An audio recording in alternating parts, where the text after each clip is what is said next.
Welcome to the All Access Podcast from the experts at Tevis.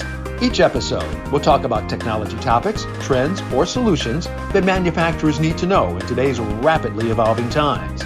Sit back, enjoy the discussion, and let us know what you think.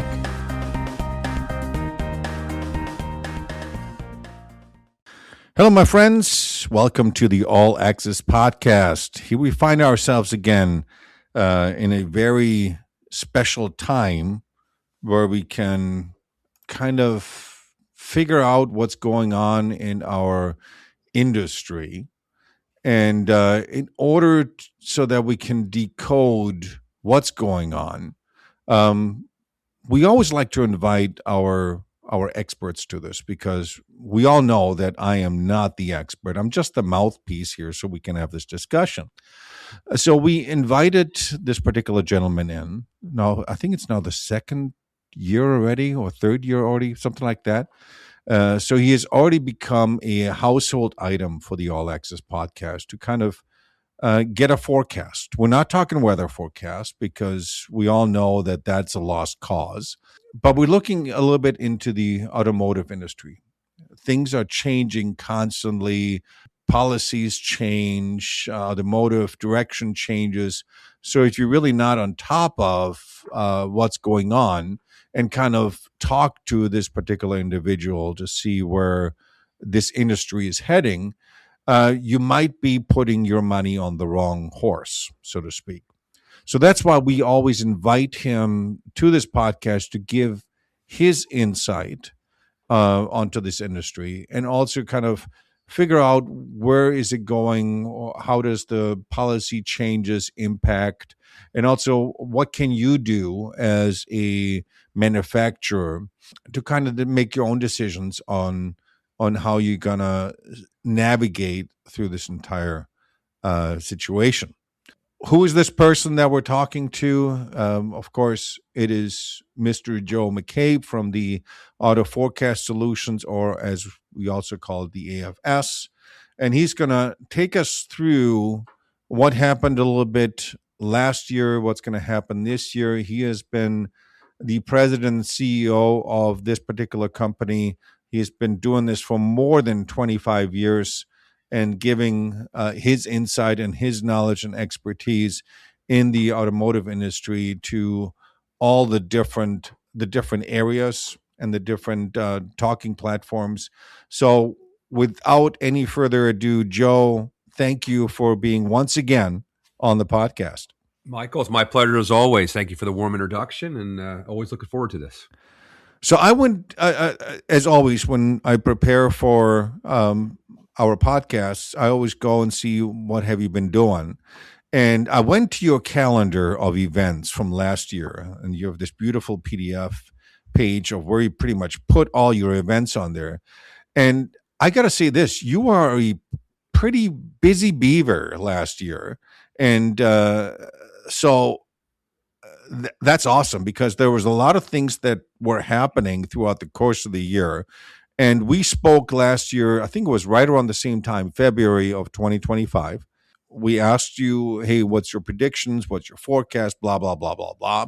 And I want to ask you, the predictions that you had, the forecasting that you had, was there anything that surprised you or that caught you off guard that you were not expecting last year? Yeah, it's a good question. So off guard, no. The big story is battery electric vehicles. We never drank that Kool-Aid. We told people for years when governments and environmentalists support an agenda that is not supported by the consumer is going to win. And, there's a lot of times we were called way too conservative. It actually came in lower than we thought. We were always on the low end going, this penetration rate of battery electric vehicles just doesn't make sense. It's not a black mark against their technology and the coolness factor and everything about it. They're just not for everybody. And so that path continued. 2025 was sort of the beginning of a reset year for a lot of manufacturers. They finally said, enough's enough, and we're going to take it on the chin. And you saw GM and Stellantis and Ford all say we're going to take multiple billions of dollars of a hit on our books because we're finally admitting that maybe this wasn't the course of action. Mm-hmm. But if only surprise, and it's a pleasant surprise, they finally made that decision. They finally just didn't say, we're going to invest in this thing until it just, we're into the end. There's a lot of competition. The Japanese are doing great in the space. Hybridization is doing great. They're worried about the Chinese. All these influences that are pressurizing the market right now, affordability, you name it, that they finally said, okay, let's do a reset. And I'm going to call us, we're in the reset mode right this second. This reset mode, as you call it, obviously our big threes as well, the Japanese or some of the Japanese, they went into this full steam. Let's go electric. Let's design electric. At least when I look at the, I don't know if you can still call it the big threes that we have here with, I'm still going to call it Chrysler. I'm old school. Yeah. Detroit 3, we call them, right? But even with Stellantis, it's sort of a Detroit 3, right? Right. So all three of them went heavy into the EV market. Do you think now, from what I'm reading through the grapevine, that potentially this F-150 Lightning is getting scaled back, even to the point of should this be canceled or not? Do you think there was a lot of investment that was done, and because investment is also people that they've invested in, especially in that EV market, that this is now causing issues? Yeah, they canceled the next generation, the Lightning. So that is now canceled. They're going to sort of sit back for a few years. And in 2029, they're going to bring out an E-Rev version of the Lightning. So, an E-Rev we see as the next frontier for pickup trucks. The U.S. consumer, we consume pickup trucks, large SUVs. This isn't Europe where it's small cars and you can electrify them and things like that, or China where they're sort of forcing the agenda of electrification. In the United States, we like big products. Mm-hmm. And getting a truck buyer to buy the BEV space made no sense to us, and adding $20,000 on top of it even made it worse for them. So extended range, we think, is their next shot at this. And basically what extended range is that you take an engine, but it's a generator only on a vehicle. Does not provide propulsion, does not provide towing power, torque, you name it. It provides security. It provides the ability to say, yep, I have an engine on this vehicle. It is still a battery-powered vehicle. All the power will be coming from the batteries to motivate the motors, to motivate the wheels. So Stellantis is doing with the Ram Charger. They're doing a gigantic engine with a gigantic battery that allows them to keep their engine production, which is great. Ford is going to come to it. We're deciding if they're going to use something that's off the shelf already, which makes a lot of sense, or try to put like a little generator in there. But GM is staying the plug-in hybrid route. So it's going to be sort of a battle in the next 4 or 5 years about what consumers want. Do they want a plug-in hybrid, which allows dual powertrain motivation, which is GM's strategy, or do they want extended range, which is engine only, a generator? So time will tell. It just does prove out that they decided that we have to go back to some hybridization concept. So, let me look at the Scout, Volkswagen Scout, the very first product they came out. When you pre-ordered this last year, they gave you an extended range version and a BEV version. They knew they had to hit the market with options, not just electrification. And a high percentage of pre-orders are on the E-Rev version. So this is where we're going to see the big three, or anyone in the truck business. The other answer to that is they're going to say, well, we're not going to just bring you big trucks. We're going to bring you small trucks. So everyone's coming out with a small truck now. The Ranger's already out. The Maverick's already out. Ford's talking about a $30,000 electrified small pickup truck. Kia is going to make a pickup truck. Everyone says, look, this is what the consumers want. We're not going to lower the prices of our big boys, but we're going to give you more options. So you're going to see more options going down, hopefully committing people to the smaller side and then roll them up the value chain up to a larger truck in the future. So do you see that throughout the course of this year, our manufacturers, the die makers and the mold makers, they should see again an uptick on some of, because now they've decided, okay, let's do this extended range vehicles and all of that, because they were kind of last year a little bit on the let's sit back and see what happens. And I don't think last year was happening all that much in terms of production of new models and stuff like that. Do you think this year the mold and die makers will have more work because of that change now, or the decision that was being made? Well, the automotive space is glacial in speed. So when decisions are made, we're talking about things that are going to happen 3 years from now. Yeah. So this is, when we talk about an outlook this year, last year came in at about 15.3 million units of production in North America. We're 15.1 this year. So we're going to call it flat, if not a little bit of down. This is that reset. What you're going to see is a lot of manufacturers say, well, we're going to extend existing vehicle programs, which they've done over the last several years, which means push the future ones out until we decide what we want to do. You're also seeing less trim variants. The idea here is instead of having 7 different trim variants that they're losing money on, make 3 or 4. The idea is going back to a simpler model, looking at the manufacturers that are winning and learning from them. For example, Toyota always wins, right? You got to follow the Toyota method. Now they might not be day one, but everyone thought they were making a mistake by not driving all in on BEVs. They said no, hybridization is the way to go now. Fuel cells are ultimate goal 20 years from now, and they were right that you want something a balanced portfolio, heavy in hybridization. They are. So everyone's sort of dialing it back right now. So these decisions they're making today aren't going to turn into money tomorrow.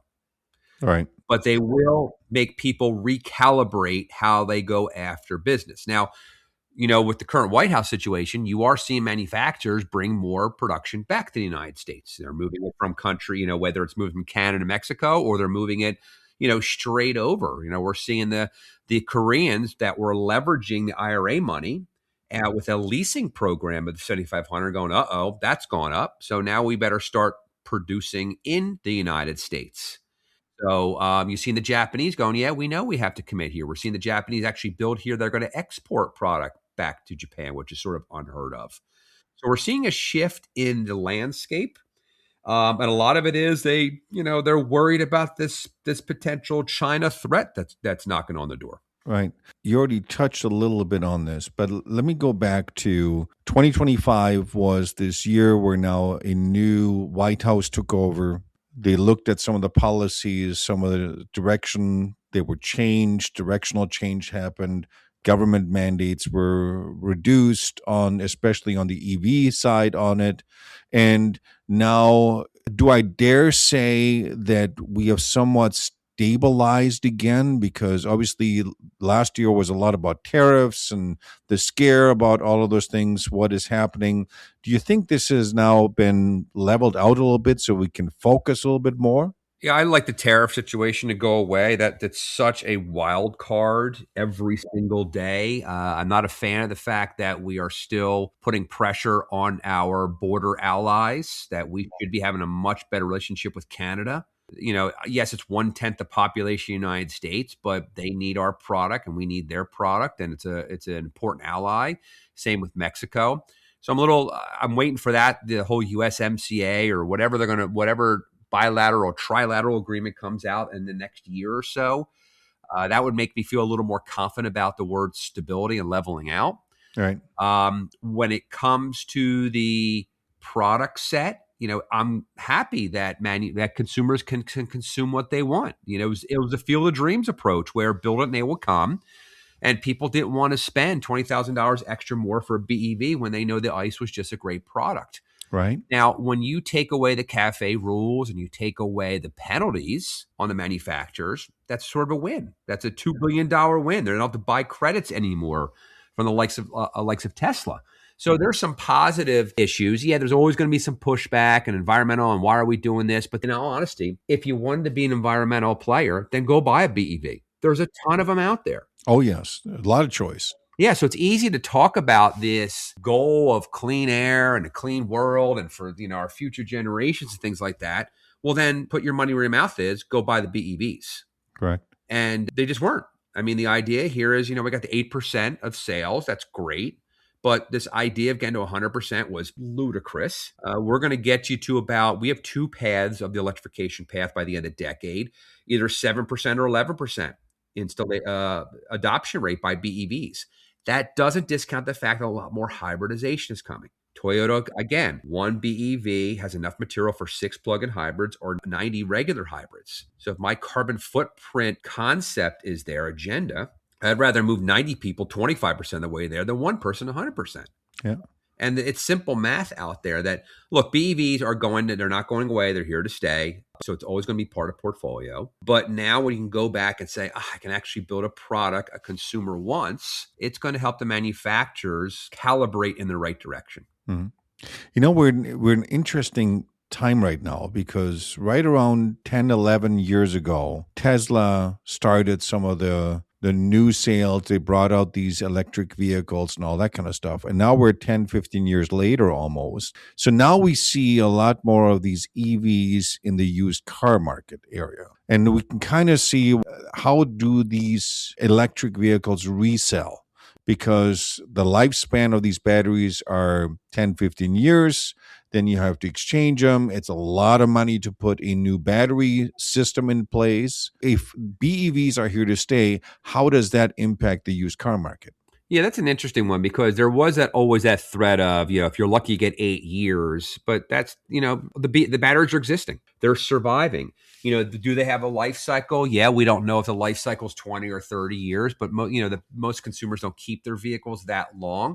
The used car market right now, I think if I want a battery electric vehicle, I have the option of spending more on a new one or going to one that's only 3 years old and getting a good price on the used car market. So it might promote more people to say, I'm going to give it a shot if the price is right. Right. That's the real problem here. The cost was the number one driving factor. People going, yeah, I can argue about range and I can argue about infrastructure, but if this cost is too high, they're just ridiculous prices. Average car right now is $50,000. I think the average financing is pushing $800 a month. These are unsustainable numbers. Yeah. We have a huge affordability problem.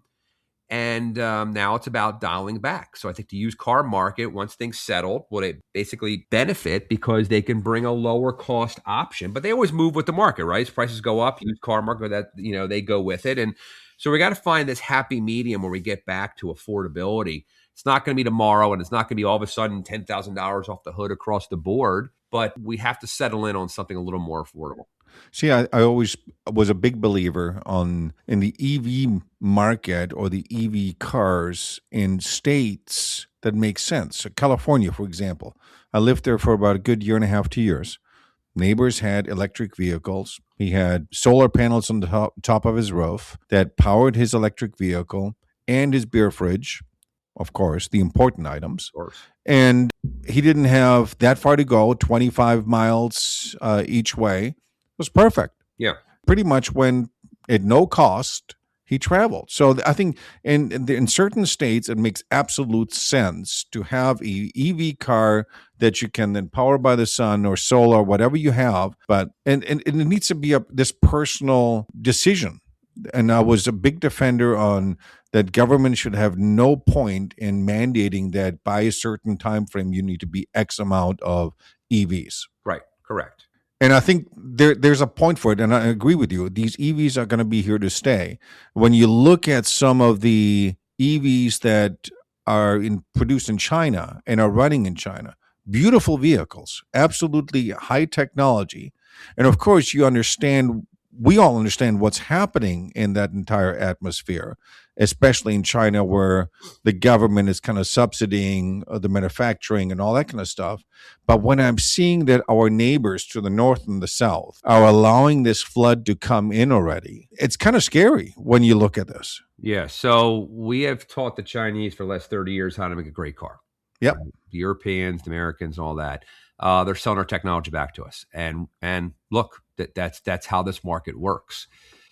China wants global dominance. They don't want to be an export-only market. They can't afford that. So they're going to want to plant their flag. So they're going to plant their flag in South America to use as a launching pad into North America. They use Eastern Europe as a launching pad into Western Europe.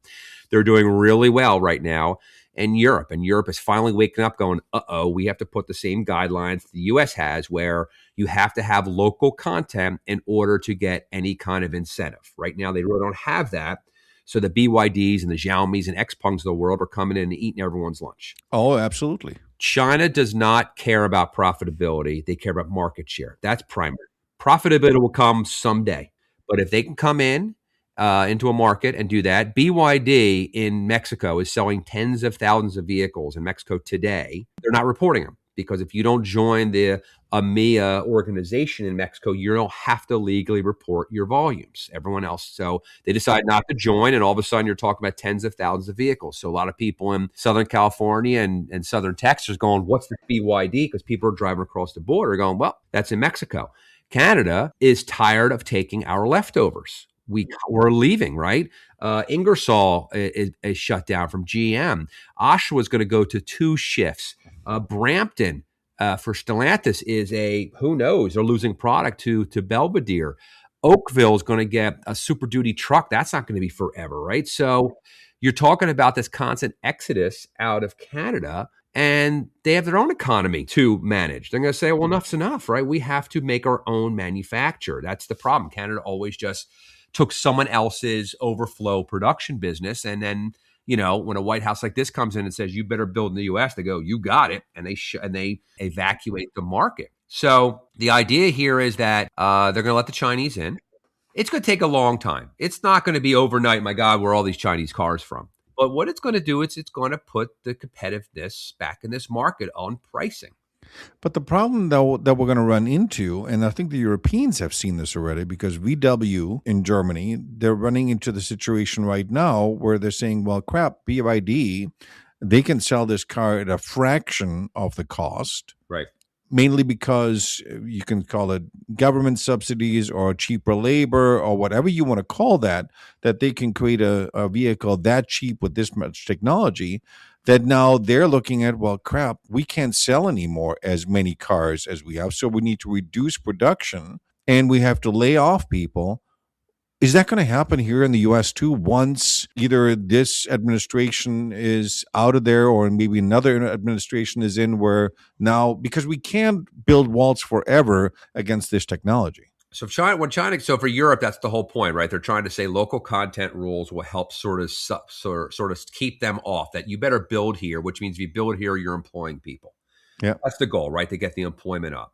Yep. The Canada strategy is, look, we're going to let you sell 49,000 a year. We don't expect you to build tomorrow, but if we can get you to sell here enough, that justifies local production. The magical number is 50,000. If you can sell 50,000 cars in a year, importing them makes no financial sense. You should just make them build where you sell. When it comes to the United States, I see it's going to be either A, they're going to partner with somebody, so we'll be able to control the narrative, or B, they'll come and save a plant, or C, they're going to put in tens of billions of dollars to incentivize the market. But with the current White House, there's no way they're going to walk in without them basically sort of giving us the moon, the stars to do. Correct. A future one, who knows? But you're right. The threat of the employment loss due to sales of imported products is a monster problem. Yeah. That they have to stay on top of. So I think we're going to play a little smarter when it comes to allowing the Chinese in. You're right, keeping them out forever, it's impossible. That's just not how this market works. But you're already seeing players like Ford and all that partnering with battery suppliers that are Chinese and saying, as long as we control the narrative, as long as this idea of getting information here and sent back to China is sort of has a boundary around it, then we're going to let them in, right? Because consumers are going to want to consume what they want to consume. Well, it's also, there's so much talk about these rare earth minerals and creating deals with other countries in order to get it into the U.S. Cheaper, or having more capacity of those, because that's what China has. Is sitting on all of these rare earth minerals that is being used for the battery production. And of course, it makes it cheaper for them to do this, while we have to import and pay a hefty price for this. And also from some of our regulations that we have inside of it, that our labor cost is higher, our building cost is higher. So it's going to be a struggle. I like the idea of getting it back, getting the manufacturing back into the U.S. and getting some of that stuff happening again. My problem is a little bit the expertise. What happened over the last 15, 20 years, we lost that expertise, that ingenuity of how to build stuff, because I'm seeing this with some of our customers too, where they're trying to grow, but where do you get the people from? That's been number one problem, is the labor side. We've talked to suppliers that when they're looking to plant their flag elsewhere, will look at labor first and worry about the business second, because they need the people to get the job. They'll cross their fingers going, okay, I'm going to move to the South. I'm going to go to the Southeast. I know there's great business there, but I got to find a state that's going to give me the incentive to be there, which is a lot of it is the people side. I mean, unfortunately, you have some states that don't do drug testing anymore because that would sort of eliminate a bunch of your workforce. But that is the biggest problem right now. And when people talk about what's the future, AI, okay, it's coming, Skynet's coming. Yeah, it is. But, find a future-proof business. Find something, turn a wrench, be an electrician, be a plumber, be something that works with your hands that's going to be AI proof. Go to a tech school. And we're seeing a lot of people say, okay, Honda start their education process at the elementary level by showing them the coolness of the automotive space. Absolutely. And it's, they're clean rooms now. They're not, you're not walking home smelling of gas and oil under your fingernails. These are really advanced manufacturing facilities that need to get that ingenuity back, and the people that really care about the market to understand how it's a great career if you choose to go down this path. So yeah, labor's always been the number one problem. That's why people will flood to an Eastern Europe and get cheap labor, or South America to get cheap labor, and then use it as a launching pad. Yeah. And that interest needs to start, like you said, from early childhood on, to get that excitement to build something with your hands, and that you contribute to that particular industry. Let me ask you this. Let me pivot to some of the health of some of the manufacturers that we see out there, because obviously we deal in the automotive space. And from what we saw a little bit, Nissan, over this past year, they had a beautiful facility down in California, their Nissan Design USA facility, that has now been closed. Are there other companies or other manufacturers that are a little bit in distress, let's say it this way, that causes some issues there? I'd say Nissan's the biggest of distress after the divorce with Renault. They're trying to find a partner. Nissan is not top three in any market they compete in, which is a problem. But they have great trucks. They have great technology. So they're going to find a way. But when you talk to some of these manufacturers, I go to a lot of conferences, like you say, and you hear about the leadership, and they go, you know what? We found out that we make 24 different door handles from 5 different manufacturers. Why? We should have 3 from 1, right? And they're finally, it's funny, you just assume in 2026 that all these manufacturers have figured out the efficiency side. They haven't yet. They're still going back and going, why are we doing things this way? Why are we spreading out our costs in such a inefficient way? You look at Tesla, what's there, 4 colors, 2 sets of wheels, 2 interiors, and that's it. I mean, it's very bare bone to get the job done. I'm not saying we should follow the Tesla model, but when they deconstruct those things, they find out that behind the instrument panel is just one big tube they hang stuff off of. And you open a GM instrument panel, and it's like, it's the wiring. You don't know what goes which way's up. Those little areas, this is where we're seeing this regrouping, this going back and saying, look, we got to find a better way. This market, we're not going to have a 17 million unit production market in North America again. That was 2016 days. Now we're going to be in the 15s and the 16s. We got to get smart. We have more global competition. We have more players that are, breathing their neck. Yet you still have pricing pressure. Pricing pressure still controls this market. You can't all of a sudden come out this magical $10,000 vehicle and now you're the winner. It's not going to work. You still have all your costs. So we're seeing a lot of people go back to the drawing board and say, all right, let's go and say bare bones. Where are we spending money? Where are we losing money? Where are we being smart? Where are we being stupid? If we don't need that facility, let's can it, right? Unfortunately, we're going to have to get rid of it, and we're going to have to regroup, because at the end of the day, I tell people all the time, every manufacturer has one customer. It's a shareholder. We as consumers are a means to an end. That's it. There's no altruism in this business. There's no, this idea here is that, they have to make money. And unfortunately, if making money means heads will have to be, removed, and production has to be scaled back, and locations have to be reevaluated, that's what they're going to do. There's one concern that I want to get your input on too, that obviously I live and breathe the automotive world. My kids are in the automotive sector, so I can kind of see what's going on. But the one concern that I have is when I look at lease costs of new vehicles, they're just out there. They're extreme, $800 a month and so forth. Do you feel that a consumer is kind of backing off on this and saying, you know what, $800 is a lot of money for a lease vehicle. I'm just going to go and look at the used car market and just buy a used car that's 2-3 years old and then go that direction, because that means then my new car production is going to suffer again. Yeah, but that lasts for about 6 months, because then back to our problem of everyone wants to make money. The used car market goes great. We're the next cash cow. So if you're selling your car for 50,000, I'll sell you used one for 40, even though I should have sold for 30. So, they're not sitting there going, hey, we have all this cheap product over here. They're saying, okay, we have all this product that now we can make some money on.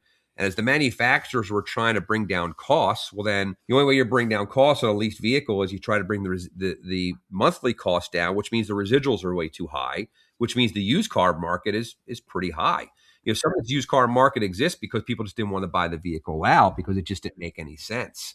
So your thinking is that, okay, they're going to maintain this relatively high lease cost, go with individuals that can afford this lease, and then also bet on the used car market that is pretty high, because then other people are flocking towards that. Well, the other thing is, we don't, for like EVs right now, you can get a Lightning for a song and a dance. You can get a Lyric, right? Because the idea here is, please let the consumer try a plug out. Hopefully they'll get over all the noise and go, hey, this thing is pretty cool. It's not a disruptor in my life. I always come back to this idea that convenience is the word we have to play with. It's convenience, right? If I have an inconvenience, I have to plug this thing in, I'm not going to buy it. If I have a gas station 2 miles from my house and going, yeah, it's cool, but it's right there, I'm not going to buy it. Range aside and infrastructure aside, a U.S. consumer, we're who we are. We want what we want. Don't tell us what to do. And if I'm inconvenient, if I'm inconvenient, well, then I'm not going to buy this thing. But a lot of manufacturers going, okay, if I want to push a BEV, I'm going to have really good lease prices, right? I got to have you try it. If you turn it in, which you're not going to buy it at the end of the day because the residual is going to be way too high. Well, now that high price market's going to be on the used car market, right?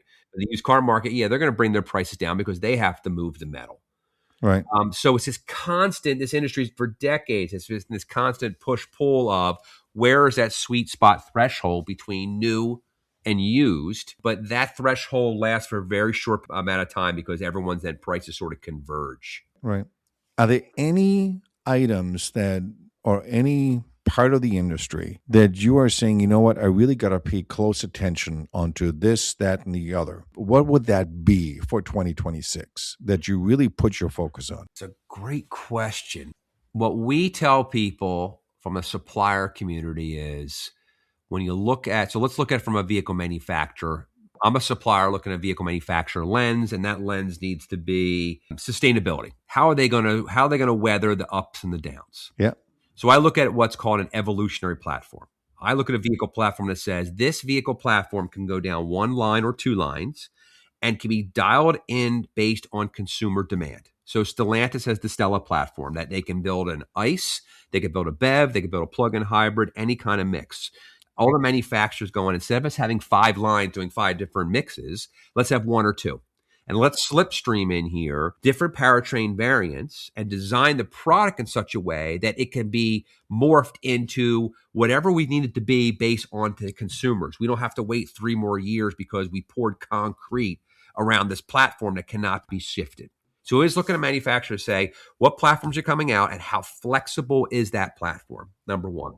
And number two, how flexible are your manufacturing capabilities? How fast can you react to those market shifts? Like I said, the Japanese are very good about this. The Koreans are doing a phenomenal job about this. When they put their mind to it, you're going to see a lot more product going into Savannah real soon for, we see a plug-in hybrid Sportage coming right around the corner that's currently being imported from Korea. And it won't take them years. It will take them months to get that moving.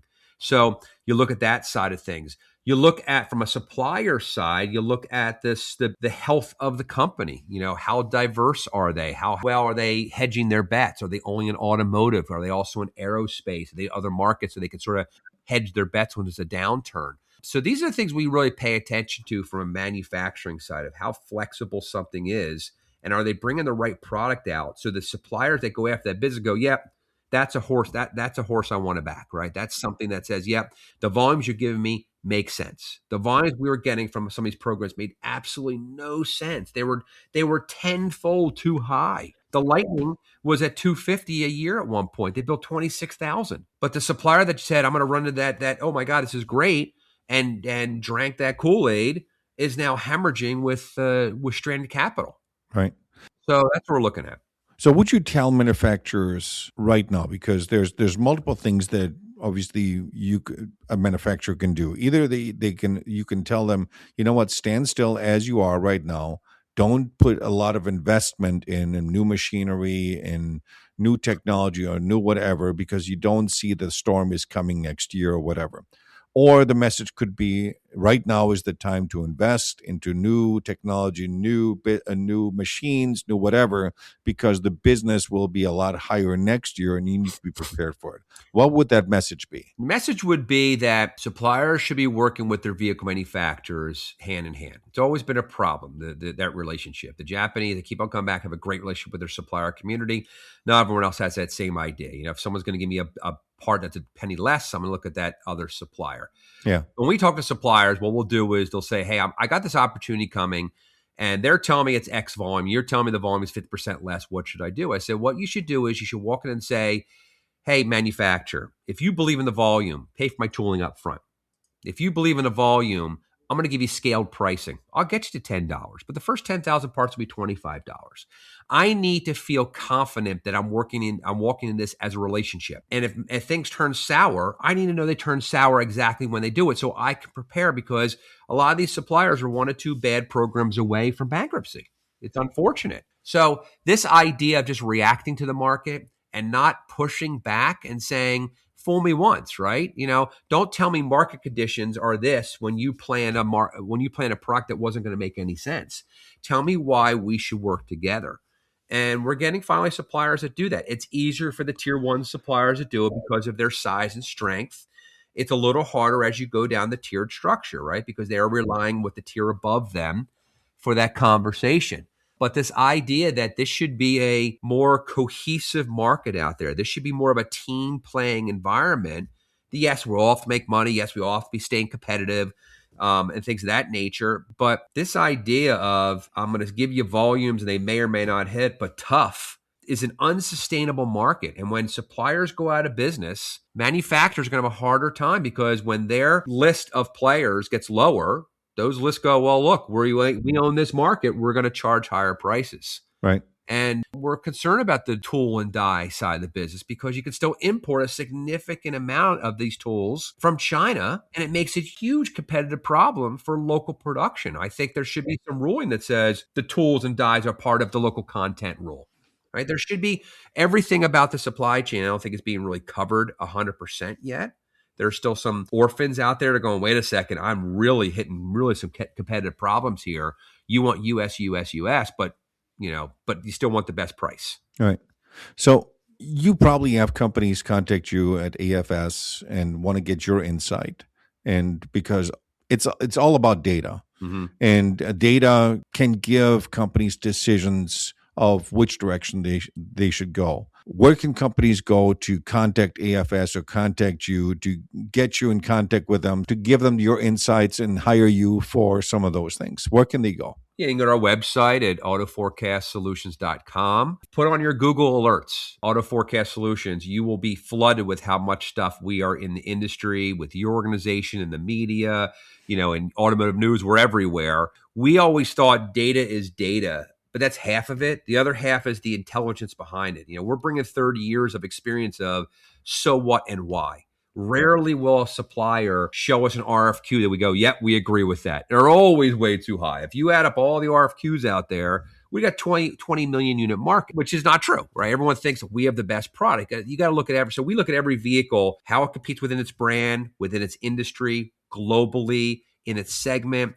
If it has a geopolitical pain because there's a lot of competition coming, if it's a product that we're moving away from, our job is sort of rein in the reality and give the so what and the why behind it. But you got to have the information behind it. So yeah, check out our website, follow us in any kind of media stream. You're going to see us, I present at conferences all over the place where we give that insight. But, we eat and breathe this stuff, and we actually, my automotive nerds will show you the right way. We got an unbelievable team that I've worked my entire career with. Your automotive nerds. That's a great term. Any final thought of that you can give the manufacturers out there what to look for or advice for them or what they should do? Yeah, look, try to get through the noise. I mean, the idea, there's a ton of it out there. And, everyone in this business is smart at what they do, right? The idea here is, advocate for yourself. Join the supplier communities like APMA in Canada and MEMA in the United States and, INA in Mexico. Get there so they're advocating for you at the White House or advocating for your business and your community. Make sure you join your associations when you're in your same company and that you can there's no threat of being next to your competition because you can work together for a greater good and say, how do we keep this industry alive? Just be present, be proactive. This idea of reactiveness, praying that RFQs will show up on your desk, that is a busted model. Get out there, tell the message, and remain competitive. You can't remain competitive if you don't know what's going on every single day and you don't know what's coming. And our job is to tell you what's here today and what's coming in the future. Great message, great final thoughts. Joe, as always, thank you for being on this podcast here. You gave a lot of good insights. Hopefully the listeners are listening to what you're saying and acting upon that. And that's all we can do. Joe, thanks again for being on there. Michael, always a pleasure. Always love our conversation and looking forward to doing this again. Awesome. Well, you heard it here first. AFS and the automotive nerds, they're working very hard and trying to find out what's happening in our country, what's happening with our manufacturing in our industry, and they can give you the best advice of what to do, what not to do. Joe's point of being active in your associations in order to make smart decisions so that you can really have also a leverage on the decision-making, what's happening at the government level and all this is very, very important. Be on the lookout always. Don't always put your money on one horse. Make sure that your company has diversity, that you not only are working in the automotive sector, but also maybe look into the aerospace sector. There's a lot of work out there. And also there's a lot of work coming back into the U.S. I hear from a lot of our clients that they're extremely busy right now. A lot of work is coming and streaming in. So try to talk to your associations, seeing how you can get more active. If you have any kind of topics that you want to bring up, reach out to us at the All Access Podcast. We always love to hear from you. Thank you so much for tuning into this episode. We hope you enjoyed this episode today about the automotive forecast. Don't forget to subscribe to us on Spotify, on Apple Music, or wherever you get your podcasts. And also share the episode with your coworkers, with friends, with neighbors. Leave us a review. We'd always love to hear back from you. For more updates, check us out on Instagram, on LinkedIn, and all the other social media channels. Until next time, keep shaping the future of manufacturing and stay active. Thank you for joining this episode of All Access. Please leave a comment or review with your feedback or what you'd like to hear in future episodes. To learn more about manufacturing technology solutions and Tebis's capabilities, visit our website at Tebis. That's TEBIS.com.